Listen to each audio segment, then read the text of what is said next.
మీలో కొంతమంది ఉన్నారు, పరిశుద్ధాత్మ దేవుడు సంఘముతో మాట్లాడేటప్పుడు, సేవకుడు ద్వారా మీతో మాట్లాడేటప్పుడు ఎంతమంది నిర్లక్ష్యంగా ఉంటున్నారు, ఎంతమంది దేవుని యందు భయభక్తులు కలిగి దీర్ఘాయువు చేత ఆశీర్వదించబడాలి,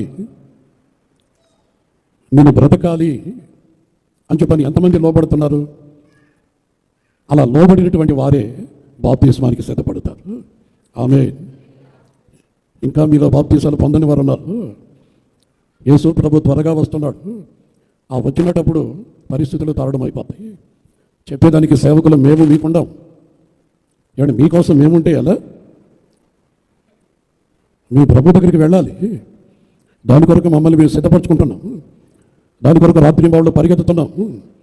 ఆయన ఎక్కడికి పంపిస్తే అక్కడికి, ఆరోగ్యం ఉన్నా లేకపోయినా, వసతులు ఉన్నా లేకపోయినా పరిగెత్తి దేవుని పని చేస్తున్నాం. ఆ పని చేసి మాకు, మా కుటుంబాలకి, ఏమండి ఈ పరిచర్యకి ఆశీర్వాదాలు తెచ్చిపెట్టుకుంటున్నాం. ఆమె